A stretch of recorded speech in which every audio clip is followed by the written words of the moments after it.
오늘 우리에게 주시는 하나님의 말씀입니다. 구약성경 시편 127편 1절로 2절 말씀입니다. 시편 127편 1절로 2절 말씀입니다. 이 계시의 말씀을 봉독할 때 다 함께 살아계신 하나님의 음성을 들을 수 있기를 바랍니다. 여호와께서 집을 세우지 아니하시면 세우는 자의 수고가 헛되며 여호와께서 성을 지키지 아니하시면 파수꾼의 깨어 있음이 헛되도다. 너희가 일찍이 일어나고 늦게 누우며 수고의 떡을 먹음이 헛되도다. 그러므로 여호와께서 그의 사랑하시는 자에게는 잠을 주시는도다. 아멘. 2020년 추수감사 주일을 맞았습니다. 여러분의 형편은 어떠십니까? 우리 교회도 추수감사 주일 때만 되면 아주 축제적인 분위기로 멋지게 즐겁게 추수감사 주일을 보내곤 했는데 오늘은 여의치는 않습니다. 여전히 온라인으로 예배를 드리는 분들이 많이 있고 이 자리에도 함께하는 분들도 또 나름대로의 여러 걱정들과 생각들이 많이 있을 줄 압니다. 지난 12월 중국 우한에서 어떤 병이 발생했다라고 하는 소식이 들려왔지요. 그리고 그것이 우한 폐렴이다라고 하는 이름으로 처음에는 불려졌습니다. 그냥 잠시 있다 사라지겠지 생각했는데 그 전염병이 이곳저곳으로 번져가기 시작했습니다. 2020년 1월 9일 세계보건기구는 이 새로운 이 병의 이름을 붙였습니다. 코비드19라고 하는 이름을 붙였습니다. 새로운 유형의 코로나 바이러스라고 하는 뜻을 가지고 그 병원체를 확인한 것이었습니다. 1월 9일 그렇게 병원균의 이름이 붙여지던 바로 그날 이후 3일 후에 1월 둘째 주일 저는 이곳에 이 강단에서 포로에게 말씀하시다라고 하는 제목으로 말씀을 증거하였습니다.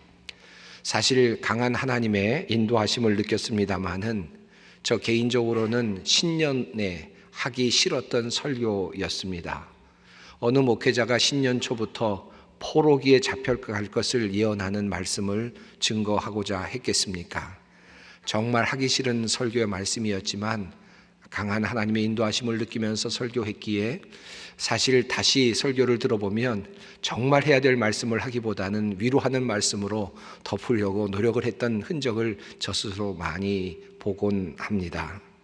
그러나 돌아보니 그때 그 말씀이 정말 정확한 하나님의 예언의 말씀이었구나 하는 사실을 다시금 깨닫게 되었습니다. 저는 그 설교를 통하여서 이제 우리가 포로로 잡혀갈 것을 말씀하는 예레미야의 그 말씀을 증거하면서 우리가 포로로 잡혀갈 것을 예언하며 동시에 그곳에서 하나님께서 이제 집을 짓고 살라고 명령하신다. 그리고 그곳에서 아이를 낳으며 살라고 명령하신다. 결혼하고 살라고 명령하신다. 그곳에서 함께 오랫동안 살 것이라고 생각하면서 정착할 것을 예상하고 살라고 말씀하신다. 라고 하는 그 말씀을 증거하였습니다. 사실 지나고 나니 1년 동안 우리가 그대로 살았던 것 같습니다. 1년 동안 집을 짓고 산 사람이 있고 결혼을 한 사람도 있고 그 사이에 아이를 낳고 산 사람들도 있었습니다. 어제도 저는 마스크를 쓴 채로 우리 모두가 함께하는 결혼 예식에 참여했고 주례를 했습니다. 이것이 우리들의 일상이 되었습니다. 저는 그날 1월 둘째 주일 반드시 읽어야만 했었던 그 말씀 한 구절을 사실은 의도적으로 생략했었습니다. 그 말씀은 이 말씀입니다. 만군의 여호와께서 이와 같이 말씀하시되 보라 내가 칼과 기근과 전염병을 그들에게 보내어 그들에게 상하여 먹을 수 없는 몹쓸 무화과 같게 하겠고 내가 칼과 기근과 전염병으로 그들을 뒤따르게 하며 그들을 세계 여러 나라 가운데 흩어 학대를 당하게 할 것이며 내가 그들을 쫓아낸 나라들 가운데에서 저주와 경악과 조소와 수모의 대상이 되게 하리라. 다시 읽어보면 하나님의 그 말씀이 우리에게 임하였구나 하는 사실을 다시 한번 새겨보게 됩니다. 여러분은 어떤 추수감사주의를 보내고 있습니까? 정말 이번 추수감사주일은 감사할 것이 없어 보이는 그런 감사주일이 아닌가. 여러 우리 성도들의 상황도 제가 많이 알고 있습니다만은 정말 감사할 것이 없는, 도리어 하나님께 항의해야만 하는 그런 상황이 아닌가 하는 그런 사연들도 제가 많이 알고 있습니다. 그런 상황 속에서 우리 모두가 지금 이 예배 자리에 있습니다. 5,300만 명, 숫자가 무슨 숫자인지 아십니까? 14일까지 전 세계에서 코로나19 확진된 사람의 숫자입니다. 5,300만 명, 130만 명, 무슨 숫자인지 아십니까? 전 세계에서 코로나19로 지금까지 사망한 사람의 숫자입니다. 221개국, 코로나19가 퍼져나가 있는 바로 그 나라 대륙 영토입니다. 전 세계에 이 코로나19가 퍼져나갔습니다. 130만 명이 죽었다. 여러분 상상이 되십니까? 우리나라 우리 군인의 숫자가 60만 군사다, 대군이다 이렇게 얘기를 해오곤 있는데 2배가 넘는 인원이 세상을 떠났다. 특별히 코로나19와 관련해서 세상을 떠났다. 이것이 오늘 우리의 현실입니다. 우리는 이 코로나19로 인해서 상당히 많은 경제적인 압박을 느끼고 있고 여러 가지 상황의 변화를 경험하고 있습니다. 과연 우리가 이 상황 속에서 하나님께 감사절을 지킬 수 있을까? 그런데 우리가 첫 번째 감사주일이 있었던 그 플리머스에서 있었던 그 감사주일의 유래를 살펴보면 사실은 그 감사절도 녹록지 않았겠구나 하는 것을 알게 됩니다. 1620년 미국을 향해 메이플라워를 타고 떠난 사람들이 있었습니다. 신대륙을 향해서 떠났던 사람들이었죠. 102명의 승객들과 26명의 선원이 그곳에 타고 있었답니다. 승선한 승객의 평균 나이, 연령은 32세였고 최고령의 나이는 64세였다고 합니다. 어른이 71명이 탔고 어린아이가 31명이 탔습니다. 항해 중에 아이가 배 위에서 한 아이가 탄생하게 되었습니다. 그래서 103명이 배에 승객으로 있게 되었죠. 그런데 항해 도중에 존 호울란드라고 하는 사람이 파도에 그만 휩쓸려서 실종이 되고 맙니다. 다시 102명이 되었습니다. 떠난 사람이 있었고 그리고 도착한 사람이 있었고 102명 숫자는 같았지만 그러나 사실은 온전하게 같지는 않았습니다. 목표를 두고 시작한 사람이 있었고 그렇다고 해서 그 모두가 다 목표 지점에 도달한 것은 아니었습니다. 그것이 인생이죠. 우리가 경험하는 삶입니다. 도착하려던 목적지는 지금의 뉴욕 지역이었지만 닻을 내릴 수가 없었습니다. 그래서 케이프카드로 가서 11월 11일 닻을 마침내 내리게 됩니다. 그들이 영국을 떠난 지 66일 만의 일이었습니다. 1620년 11월 12일, 그러니까 바로 그들이 도착한 다음 날 첫 주일 예배를 그들은 그곳에서 드렸습니다. 그러나 그들은 바로 그곳에서 내려서 정착하지는 못했습니다. 추운 겨울을 맞이했기 때문에 집을 지을 만한 그런 여유가 없었기 때문에 배 위에서 승선한 채로 겨울을 보내야만 했습니다. 그런데 그 첫 겨울을 보내는 동안에 수많은 사람들이 희생을 당하게 됩니다. 아이를 낳다가 사산한 경우도 있었지만 그보다는 알 수 없는 병이 그 배에 퍼지면서 약 절반의 사람들이 그만 그곳에서 세상을 떠나게 되었던 것입니다. 겨울이 되었을 때, 겨울이 지날 때쯤 되었을 때 그 배에는 53명의 승객만이 남게 되었고 그리고 13명의 선원만이 남게 되었습니다. 딱 절반 정도의 사람이 생명을 가지게 된 것이죠. 1621년 그리고 나서 그들은 정착한 후에 추수를 하게 됩니다. 1년의 시간이 지났고 53명의 필그림들이 옥수수를 심도록 도와준 인디언들과 함께 3일 동안 축제를 벌이며 하나님께 예배를 드렸던 것이 바로 추수감사 주일의 시작이었습니다. 그런 의미에서 생각해 본다면 첫 번째 추수감사주일과 오늘 우리들의 추수감사주일이 어쩌면 비슷하다, 참 연관이 깊다라는 그런 생각이 듭니다. 오늘 우리들의 모습도 그와 같은 사실은 처절한 상황이 아닌가 하는 생각이 듭니다. 여호와께서 세우지 아니하시면, 여호와께서 세우지 아니하시면, 여러분, 저는 이 말씀을 요즘은 자주 되뇌이곤 합니다. 오늘 우리들의 현장이, 우리들의 삶이 정말 그렇구나 하는 사실을 이 말씀을 되뇌일 때마다 긍정하게 되기 때문입니다. 여호와께서 세우지 아니하시면, 누가 코로나19가 이와 같이 오늘날의 상황 속에 깊숙이 우리에게 침투해 들어올 줄 알았었겠습니까? 과학이 발달하고 의학이 발달해서 우주로 로켓을 쏘아 올리는 시대입니다. 우주로 로켓을 쏘아 올리기만 했습니까? 날아갔던 로켓이 다시 지구로 돌아와서 정확한 자리에 다시 착륙하는 장면을 보는 우리들의 상황이었습니다. 감염병이 발생했다라고 하는 이야기를 들었을 때 저도 그랬지만 많은 사람들이 아마 쉽게 정복할 수 있을 거야, 쉽게 이 문제는 해결할 수 있을 거야 라고 그렇게 생각을 했지요.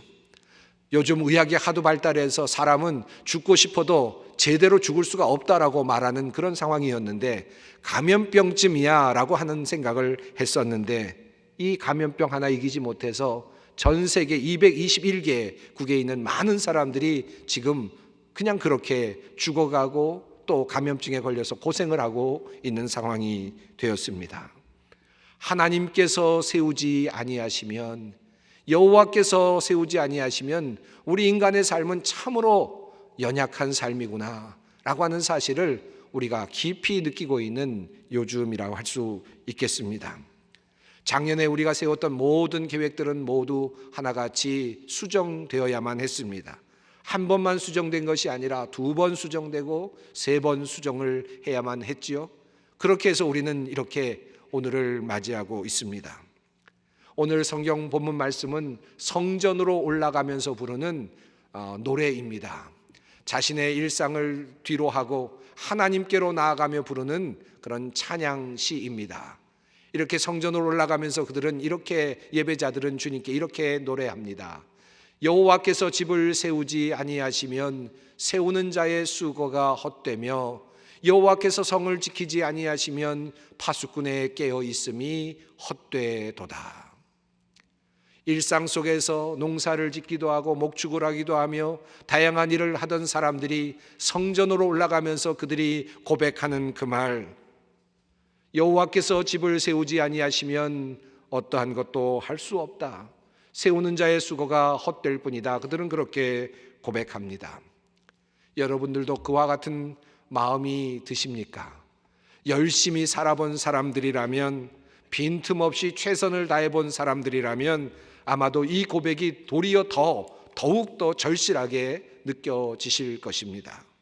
모든 것 다 생각하고 계산하고 고려하고 다양한 상황들을 다시 한번 생각해 두고 다양한 상황들에 대하여 대처할 방법들도 구상해 놓고 충분히 예견되는 결과들을 상정하면서 계획도 세우고 실행도 하던 중에, 그럼에도 불구하고 예상하지 않았던 바람이 바뀌고 상황이 바뀌면서 전혀 예상하지 못했던 방향으로 흘러가는 그러한 우리들의 사업, 우리들의 일상, 우리들의 일들을 우리는 너무나도 자주 경험하고 있지 않습니까? 어느 누가 코로나19가 우리에게 이렇게까지 큰 영향을 미칠 줄로 알았겠습니까? 사실 이와 같은 고백, 주께서 여호와께서 세우지 아니하시면 이라고 하는 이 고백은 열심히 집을 세워본 사람들이 가지고 있는 지식이며 지혜입니다. 최선을 다해서 성을 지켜본 사람들이 고백할 수 있는 고백의 언어이기도 합니다. 인간은 끊임없이 무엇인가를 세우고 무엇인가를 또한 지키고자 하죠. 인간의 속성이라고 할 수 있고 인간의 가치이기도 합니다. 하지만 세우는 일, 결코 그것이 우리들의 힘만으로 되지 않는다는 사실을 우리는 삶 속에서 끊임없이 경험합니다. 이 세상은 인간의 노력과 하나님의 도우심이 함께 협력하는 세상입니다. 우리는 그 협력을 추수하는 곡식을 통해서 깨닫게 됩니다. 여러분, 레위기 2장 말씀을 보면 하나님께서 소제를 드리라고 명령하시면서 그 제사의 제물을 지정하셨는데, 그 하나님께 바치는 그 제사의 제물이 곡식입니다. 이 소제는 하나님께 드리는 감사의 제사입니다. 다른 모든 제사들, 속죄제, 속건제, 그리고 화목제, 번제와 같은 이 모든 다른 제사들은 짐승을 가지고 피를 가지고 드리는 제사입니다. 그런데 감사함을 표현하는 제사만큼은 하나님께서 곡식을 가지고 제사를 드리라고 그렇게 명령하셨습니다.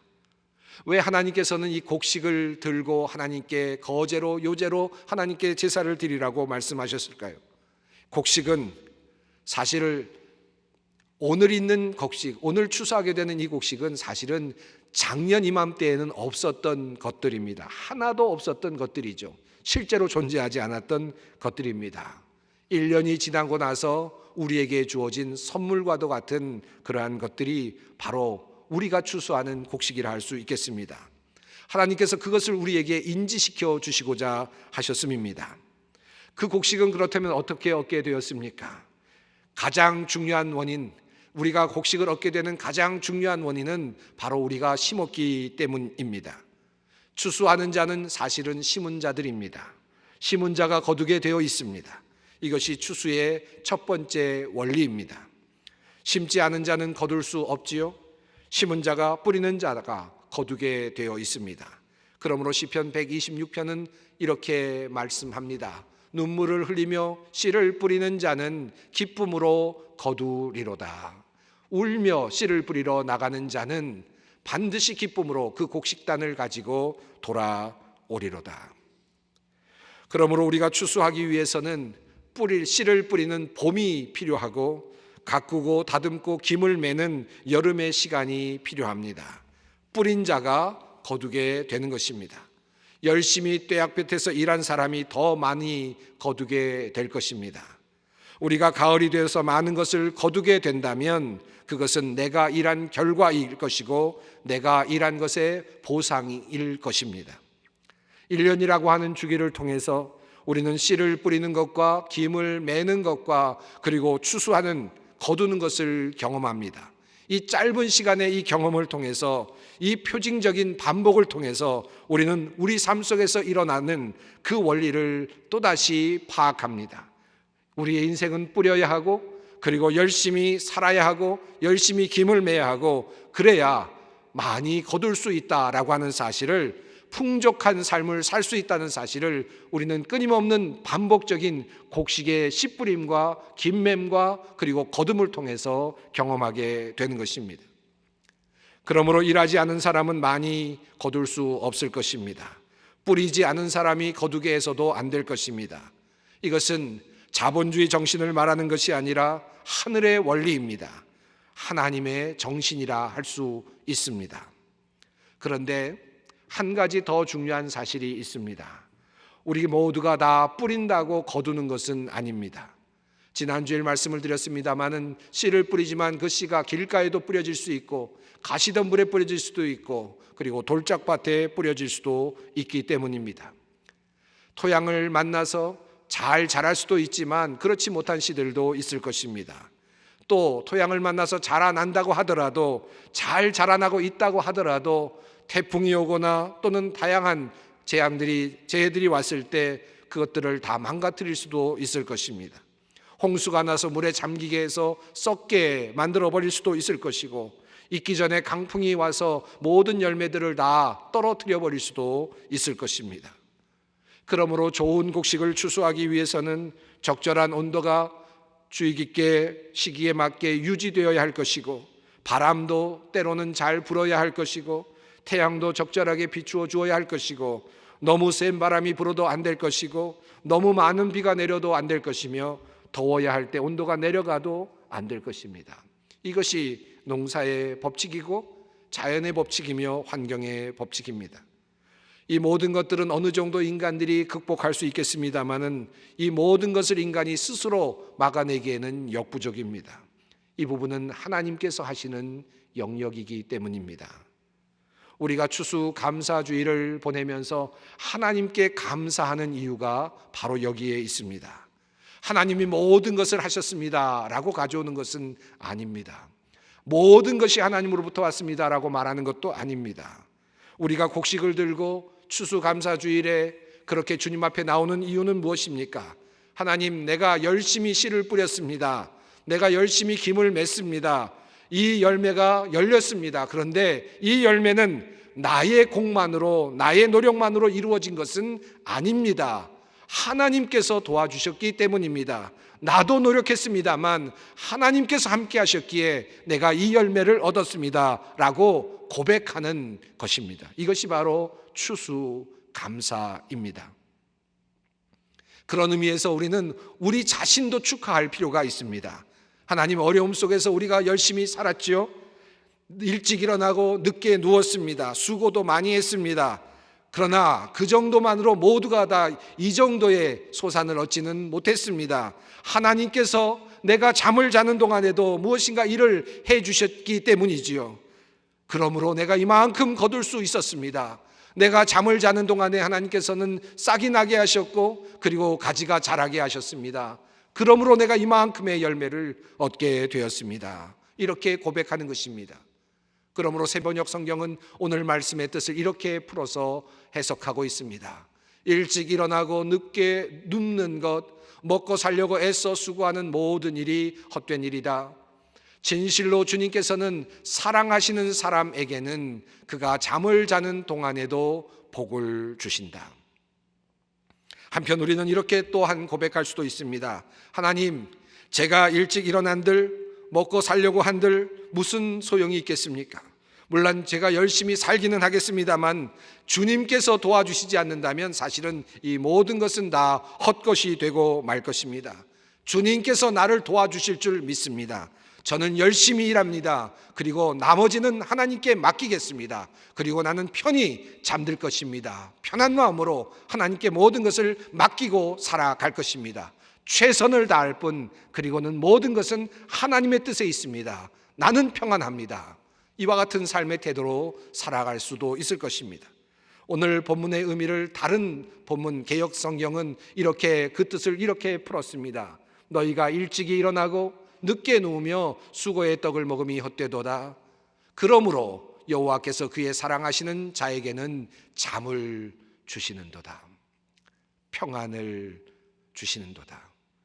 하나님께 내가 할 모든 것은 최선을 다하고 하나님께 모든 것을 맡기는 사람들에게 평안한 잠을 주신다는 뜻입니다.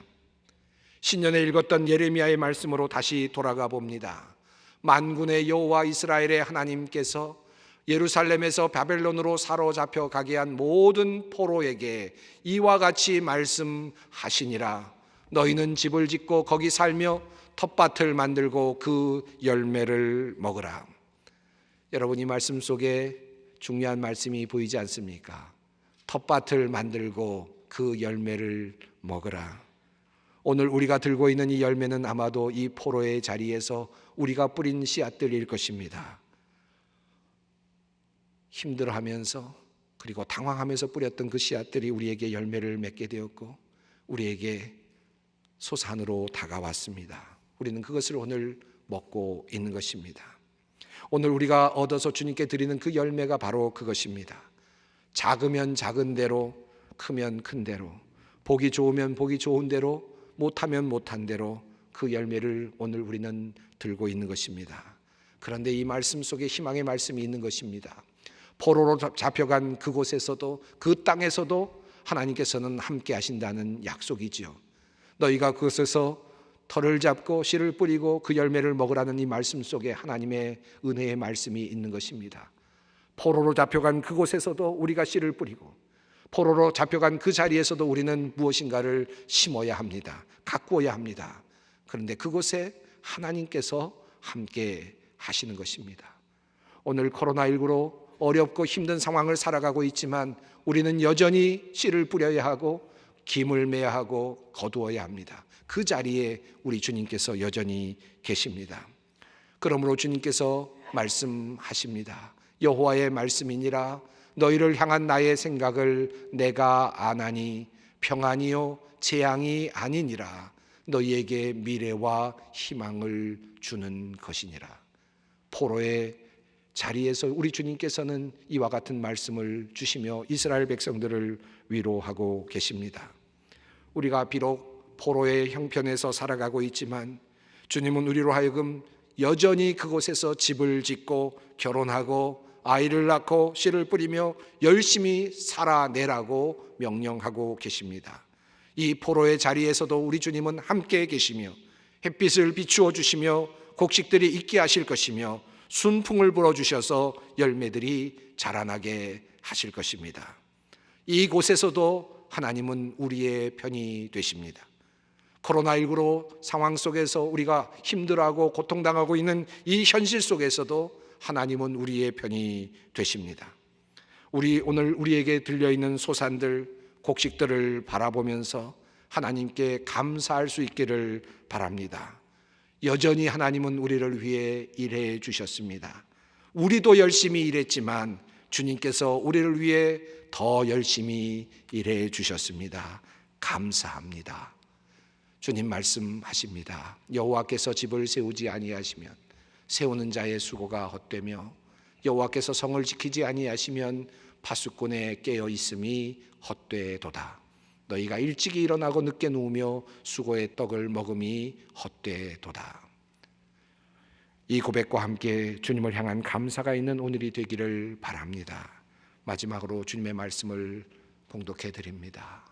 모든 육체에게 먹을 것을 주신 이에게 감사하라. 그 인자하심이 영원함이로다. 하늘의 하나님께 감사하라. 그 인자하심이 영원함이로다. 기도하겠습니다. 거룩하시고 자비로우신 하나님, 포로기와 같은 시간을 보내고 있는 성도들이 감사주의를 맞아 우리 손에 들린 수확을 살펴보며 하나님께 감사를 드립니다. 어렵고 힘든 상황 속에서도 열심히 씨를 뿌리게 하시고 일하게 하시어서 많은 소출 거두게 하시니 감사합니다. 이만큼 인도하신 하나님 고맙습니다. 여기까지 인도하신 하나님 감사합니다. 우리를 사랑하시는 하나님의 마음 알고 어떤 형편에서든지 실망하지 않고 감사하는 주님의 자녀들이 되게 하옵소서. 예수님의 이름으로 기도드리옵나이다.